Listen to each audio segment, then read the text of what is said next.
வணக்கம் ஆனந்தி. அதாவது செங்கல்பட்டு அடுத்த இளந்தோப்பு பகுதியை தனது ஆழ்துளை கிணறு அருகே இருந்த பாட்டாளி மக்கள் கட்சியின் செங்கல்பட்டு மாவட்ட துணை செயலாளர் இளந்தோப்பு வாசு மர்ம நபர்களால் கிரிக்கெட் ஸ்டெம்ப் அடித்து தலையில் கல்லை போட்டும் கொலை செய்யப்பட்டார்.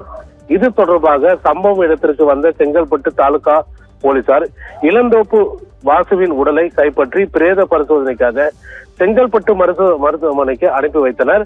மேலும் இச்சம்பவம் தொடர்பாக வழக்கு பதிவு செய்து அதே பகுதியை சேர்ந்த மாரி என்கிற மாரியப்பனை கைது செய்து தீவிர விசாரணை மேற்கொண்டு வருகின்றனர். இளந்தோப்பு வாசுவின் உடல் தற்போது செங்கல்பட்டு அரசு மருத்துவமனையில் வைக்கப்பட்டிருக்க நிலையில் அங்கு குவிந்த ஏராளமான பாமகவினர் இளந்தோப்பு வாசு கொலை சம்பந்தப்பட்டதற்கு கண்டனம் தெரிவித்தும் அரசு மருத்துவமனை எதிரே சாலை மறியல் போராட்டத்தில் தற்போது ஈடுபட்டு வருகின்றனர்.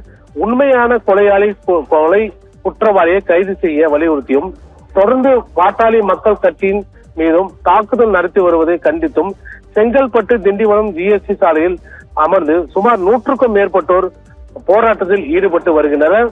இதனால் ஜிஎஸ்டி சாலையில் போக்குவரத்து பாதிக்கப்பட்டு உள்ளது. தொடர்ந்து பாட்டாளி மக்கள் கட்சியினர் குவிந்து வருவதால் அரசு மருத்துவமனை வளாகம் முழுவதும் பரபரப்பாக காணப்படுகிறது. பாதுகாப்பு பணிகளுக்காக ஏராளமான போலீசாரும் தற்போது குவிக்கப்பட்டுள்ளது.